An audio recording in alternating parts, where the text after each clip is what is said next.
삶이 한낱 꿈에 불과하다지만 그래도 살아서 좋았습니다.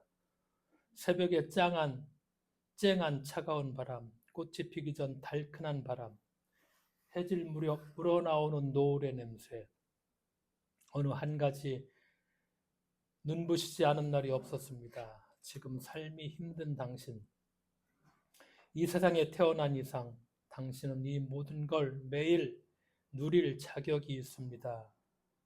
후회만 가득한 과거와 불안전하기만 한 미래 때문에 지금을 놓치지 마세요. 오늘을 살아가세요. 눈이 부시게 당신은 그럴 자격이 있습니다.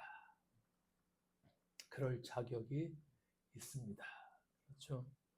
가끔 생각날 적마다 읽어보고서 그렇지. 눈이 부시게 내가 이걸 누릴 자격이 충분히 있지 하면서 마음을 다독이는 그런 시간들이 있었고, 특히 이제 4월달 보니 아침에 일어나면 정말 눈이 부신 날들이 우리가 경험하는 것처럼 아까 기도에서도 표현을 했던 것처럼 그런 날들이죠. 그런 자격이 있으니까 매일 그런 자격을 누리시는 우리 모두가 되어야만 되겠다는 생각도 했습니다. 부활주일 한 3주 지났는데 왜 다시 한번 이 부활에 대한 얘기를 하려고 하느냐, 나름대로 좀 주체성이라고 할까, 뭐라고 할까, 확고하다고 할까, 부활에 대해서 그래도 내가 좀 흔들리지 않는 어떤 것 좀 세워놔야 되겠다, 그런 생각을 해서 한 번 더 이 부활에 대한 얘기를 하려고 합니다. 부활 신앙은 기독교 신앙의 출발점이자 핵심이죠. 우리가 일요일을 우리는 주일이라고 하죠. 주일, 주님의 부활한 날을 줄여서 주일입니다.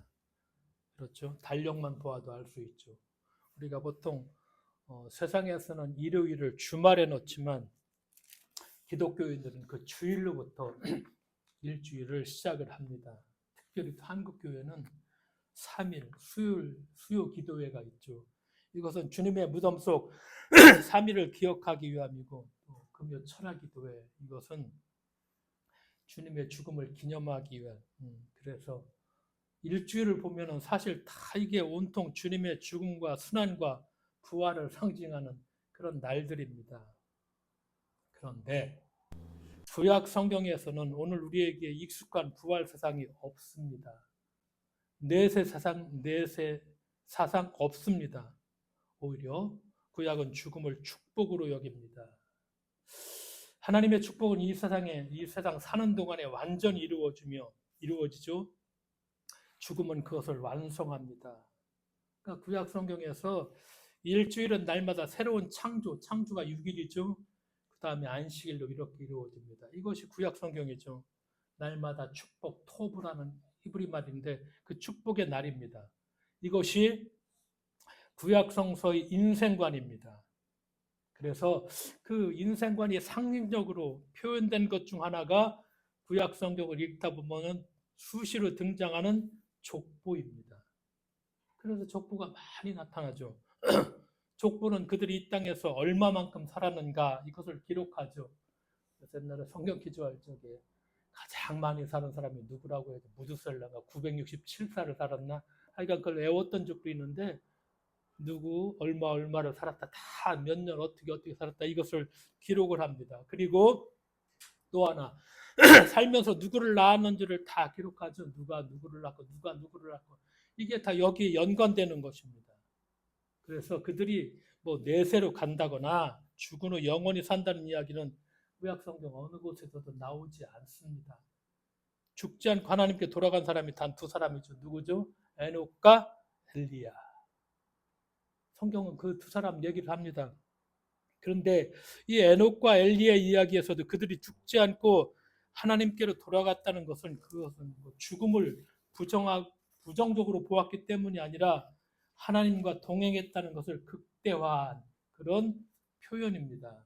그래서 구약 성경은 이 세상에 사는 동안 하나님과 동행하는 삶이야말로 정말 참된 부활의 삶이라고 말하고 있죠. 우리가 잘 아는 욥이 있죠.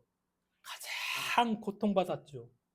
그런데 그 고통 후에 모든 것이 다 회복되었죠. 욥은. 대표적인 인물 욥. 욥기의 마지막을 뭐라고 기록하고 있죠? 욥기 42장, 16장, 17절 마지막들이죠. 그 뒤에 욥은 140년을 살면서 그의 아들과 손자 4대를 보았다. 욥은 이렇게 오래 살다가 세상을 떠났다. 욥기 마지막 기록입니다. 그렇게 고통 중에 있다지만 그러나 그렇죠. 끝까지 욥이 그렇죠. 신앙을 지키고 자기의 어떤 진실함을 항변하죠. 그래서 다시 욥이 축복을 받고 그래서 다시금 이렇게 한 140년 더 살다가 그렇게 세상을 떠났다. 이렇게 결론을 짓죠.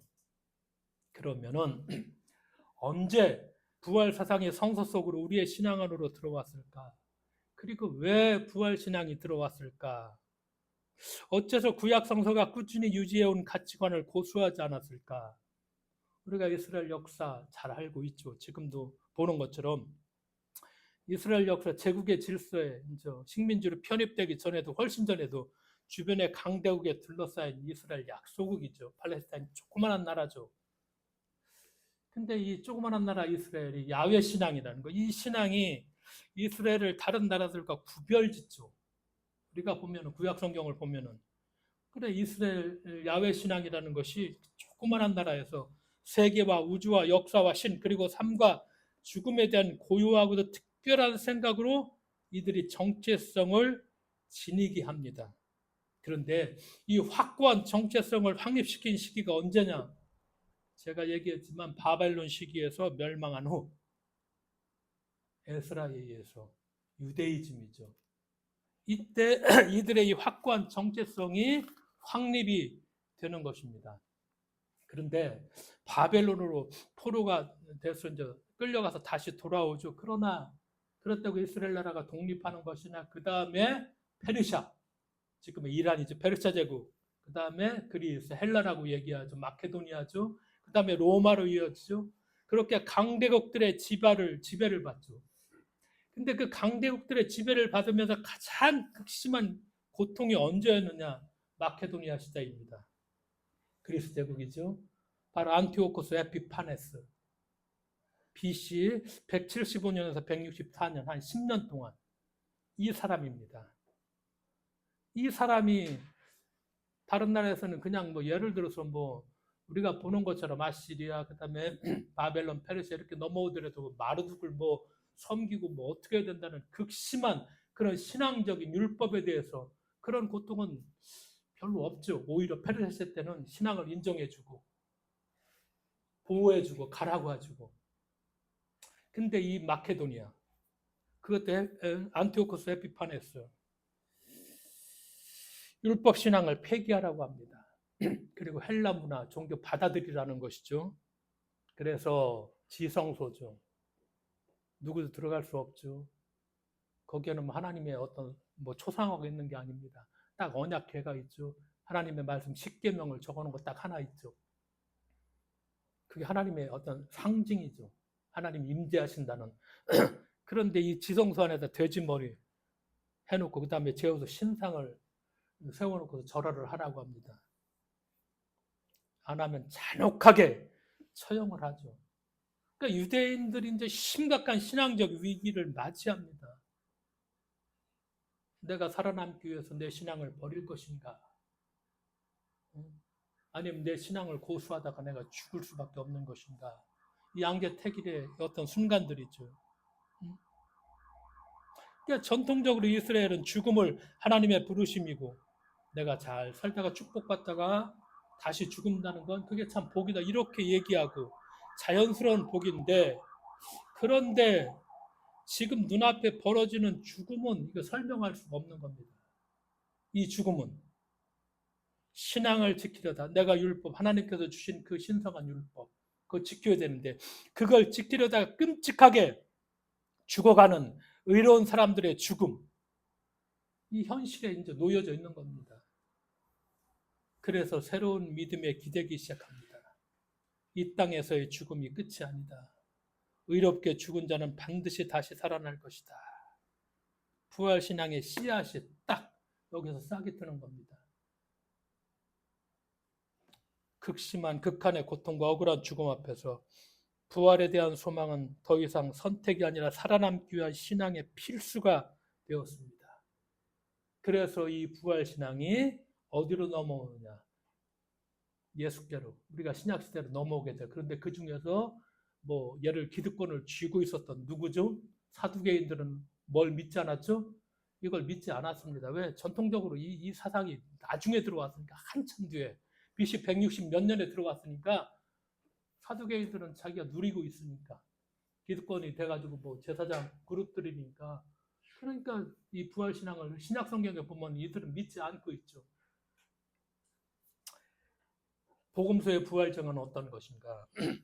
가장 먼저 쓰여진 것이 뭐라고 해요? 마가복음입니다. 그리고 마가복음은 16장 8절로 끝납니다. 9절에서 어떤 다시 뒤에 첨가시키는데 16장 8절 어떻게 끝나느냐 보는 것처럼 빈 무덤입니다. 딱 가서 말문이 막혀버리죠. 빈 무덤을 보고 말문이 막혀버려. 이게 딱 부활 증언입니다. 최초의 복음서 마가복음서가 전하는, 그렇죠? 빈 무덤입니다. 이게 최초의 증언인데 그 현장에 있었던 사람들은 막달라 마리아를 비롯한 여성 제자들 뿐이었죠. 그 이후에 우리가 배워서 아는 것처럼 마가복음을 바탕으로 쓰여진 복음서들은 저마다 이제 다른 인물, 다른 장소, 다른 장면으로 부활을 증언합니다. 가장 늦게 2세기 초에 쓰여진 요한복음, 특히 앞에 세 복음서와 많이 다르죠. 우리가 요한복음을 부활절에 대해서 오늘까지는 3번 읽었는데, 베드로와 그 다른 제자가 함께 무덤으로 달려가고 천사가 둘이 등장하며 빈 무덤 안에는 세마포와 수건이 가지런히 개켜져 있죠. 오늘 보니까. 그리고 막달라 마리아와 부활하신 예수님 사이에 긴 대화가 이어집니다. 요한복음에 보면은 부활하신 예수가 갈릴리가 아니라 아버지께로 올라가신다 하는 전혀 다른 내용이 또 담겨져 있기도 합니다. 그러니까 복음서끼리 비교할 것도 없죠. 오늘 본문인 요한복음을 찾아도 그렇죠. 도마에게 나타난 예수님은 내 손을 만져보라. 분명히 육체적 부활이죠. 손을 만져보라 하시죠. 그러나 또 뒤에 요한복음에 보면 며칠 후에 제자들에게 나타나신 예수님은 닫힌 문을 통과합니다. 문이 닫혀 있는데 들어옵니다. 육체가 아닙니다. 그리고 저번 주에 말씀드렸던 본문은 또 다른 디베랴 바닷가에서 배고프다며 제자들과 함께 뭘 드시죠? 아침상을 드십니다. 어느 것이 진짜일까? 보통 예수님은 육체로 부활하셨는가? 그럼 하면 하고 믿습니다. 할 테겠지만 성경은 정답을 찾는 교재가 아닙니다. 그런데 끊임없이 정답을 막 찾아내려고 하죠. 막 부활의 것을 막 복음서를 막 이렇게 순서대로 맞춰보면서 이렇게 했다 하지만 저 어려운 일이죠. 정답을 맞추려고 하고 정답을 정해 주려고 합니다. 내 복음서, 심지어 한 복음서 안에서조차 다르게 기록한 것은 실수가 아니죠. 왜냐? 다르게 쓰인 것 자체가 이미 하나의 메시지라는 것입니다. 우리가 이걸 제대로 좀 이해를 해야 됩니다. 부활은 하나의 정답으로 고정될 수 없다는 것입니다. 이걸 자꾸 고정시키려고 하고, 그렇죠? 우리는 그래서 하나를 고정해서 거기다 막 안주하려고 하고, 성경은 그런 얘기를 하지 않잖아요. 많은 얘기를 하잖아요. 부활에 대해서. 각자의 삶의 자리에서 각자의 언어를 만나야 하는 그런 사건이라는 거. 이것이 성경의 기자들이, 복음서의 기자들이 우리에게 부활을 전하는 그런 메시지, 핵심이죠. 빈 무덤이 나오죠. 이런 새벽도 나오죠. 막달라 마리아가 눈물 흘리죠. 달려가는 제자가 나오죠. 오늘처럼 가지런히 개켜진 수건, 나를 만지게 하라, 또 만지지 못하게 하라. 그렇죠. 기뻐하고 어떤 때는 무서워하고 갈릴리로 가고 또 예루살렘으로 가고 아버지께로 내가 돌아간다. 그리고 엠마오로 가는 제자들에게 나타나고, 이 모든 장면들은 부활의 서로 다른 얼굴들입니다. 내 복음서가 증언하는 부활 사건을 하나의 일목요연한 사건과 장면으로 재구성할 필요가 전혀 없고 재구성할 수도 없고, 이건 복음서 저자들의 그 뜻이 아니죠. 이렇게 부활 사건에 대한 우리의 이해가 달라지는 것은 진리가 바뀌었기 때문이 아니죠. 진리를 담는 우리의 삶의 그릇이 달라진 것이라는 것. 우리가 이것을 이해하고 넘어가야 됩니다. 이 부활 사건들에 대해서 이 단어들 중에서 어느 장면 하나가 가슴에 걸린다면, 만약에 그것이 마음을 울린다면 거기에 잠시 머물러야 됩니다. 그것이 우리에게 주는, 여러분에게 주는 부활의 소식입니다. 그래서 복음서 기자들은 다양한 이런 복음서의 부활에 대한 이야기를 하고 있죠. 우리가 살고 있는 이 시대, 과잉 속에서 오히려 결핍되고 SNS와 AI로 온 세상이 연결되었지만 오히려 외롭고 고립된 시대에 우리가 정립해야 될 부활신앙은 어떤 것인가? 물론 과거의 신앙의 선배들이 살아왔던 박해와 죽음이 그런 일상, 그들은 그런 박해와 죽음 일상의 시대에 살았죠. 이 소망을 갖고 살았죠. 근데 이제 다르죠, 지금은. 실제로 우리가 살고 있는 세상은 죽음과 매우 가까운 세상이에요. 진짜 가까워. 수많은 사람들이 맨날 죽어. 사고로 죽기도 하지, 이렇게 전쟁으로 생각지도 못했던 걸로 그냥 죽어가. 근데 우리는 마치 나와는 상관없는데 매일 반복적 일상을 우리는 또 살아가고 있습니다. 그게 우리의 삶입니다. 전쟁은 언제 끝날지 모르죠.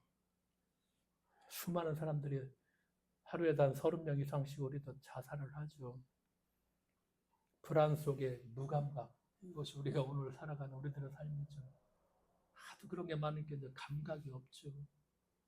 그냥 일어나는 사건들이니까 그런 게 비다 하고 나는 아니겠지 하면서 하루하루 사는 것이 또 우리들의 삶일 수가 있죠.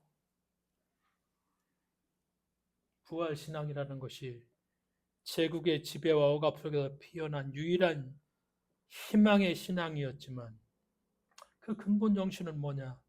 죽은 후 영원히 산다는 것이 아니라 하나님의 신실하심에 대한 신뢰였습니다. 이것이 핵심입니다. 신실하신 하나님. 지금 세상이 이렇지만 이 신실하신 하나님을 믿느냐 안 믿느냐, 이것이 부활신앙이었습니다. 믿지 못하면 내가 이 신앙을 가질 수가 없죠. 하나님의 신실하심을. 이 땅에 살면서 하나님의 신실하심을 붙들고 사는 삶이, 그래서 우리들의 부활신앙이며 잔혹한 죽음 앞에서 하나님의 신실하심은, 그 신실하심을 더욱 신뢰하는 길이 바로 성경이 말하는 구약과 이 구약을 통해서 이어지는 신약 성경의 부활신앙이라고 말씀을 드릴 수가 있죠. 오늘날 풍요와 불안 속에서 우리는 하나님의 신실하심을 믿고 살아가고 있는가? 하나님의 신실하심을 믿고 고백하면서 그것을 우리가 굳건히 붙잡고 우리가 나아가고 있는가? 그렇죠. 조금 더 나아가서 기도에서도 해줬던 것처럼 나만 사는 것이 아니라 형제, 자매, 이웃과 세상, 하나님의 창조 세계를 살리는 부활로 우리가 한 발자국 좀 더 나가야 된다는 거. 그렇죠. 그러니까 복음서의 기자들이 전해주는 것처럼 빈 무덤 앞에서는 막달라 마리아처럼 우리도 아직 다 이해하지 못한 채 이렇게 서 있을 수밖에 없을 때가 있죠. 그게 우리입니다. 막달라가 마리아 그랬던 것처럼 무서워 벌벌 떨며 우리가 달아날 수가 있죠. 성경 말씀을 깨닫지 못하고 자기들이 있던 곳으로 다시 제자리에 돌아갔던 것처럼 우리도 돌아갈 수가 있습니다. 우리에게 필요한 것은 완전한 확신이 아닙니다. 정답이 아닙니다.